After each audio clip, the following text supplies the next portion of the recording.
Cantillon. You can notice Helen using her tweezers to kind of center it. We want to make sure both pipes are running along the same axis before they break the neck of the vessel, where that tight jackline constriction is, freeing the piece from the blowpipe, allowing her to finish shaping the top. So there we go, a few drops of water to thermally shock the glass, light tap, and the piece comes free. Do you want me to take the pipe for you, Helen?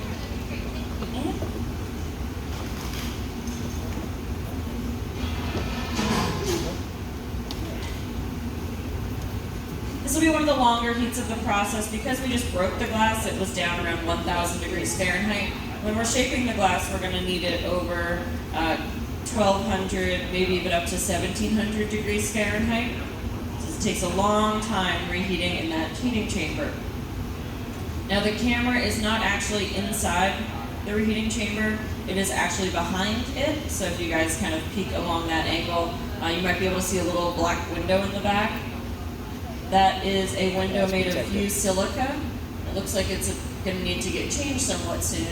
It's a very high temperature resistant glass. It's a different recipe than the soda lime glass we're working here. It has a nice low melting point and stays soft for a long time, so we have longer working range. We have this fused silica right here. So that's going to protect our camera and astronauts as it makes up the windows of the space shuttle. Makes sense. Yeah. So when I first started blowing glass, I got in my head I was going to make my mom a picture for Mother's Day. And glass blowing is a very difficult activity to start. I highly recommend trying it. It's very enjoyable, but let's just say manage expectations when you first start, and then you'll have the most fun. But these pitchers I tried to make for my mother, they only held about a quarter cup of liquid. And so she uses them as gravy boats on Thanksgiving. They're also right-hand biased because the spout and the handle are not directly across from each other, and they dribble. So designing the spout is very important.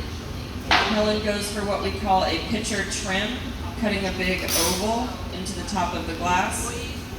When the glass is hot, cutting into it feels kind of spongy.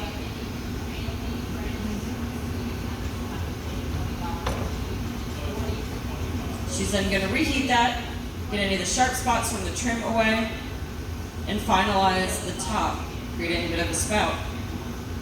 It's a little frustrating. I'd say one frustrating thing about glass is that you can't test the object in real time. So you can't test the spout, see how it pours, refine it, try it again. You have to make one, cool it down overnight, take it up the next morning, and test it out. Also the handles as well. We have different detailing, decorative detailing on handles, and how high up the handle is, kind of how it feels on your wrist. For mugs, who's using it? Can you fit your hand in? Do you hold your mug like this? So designing objects that are not only beautiful but ergonomic and functional is another added consideration we need here. I really enjoyed, as a glass blower, not just learning about glass, but learning about how different cultures use everyday objects. When I walked through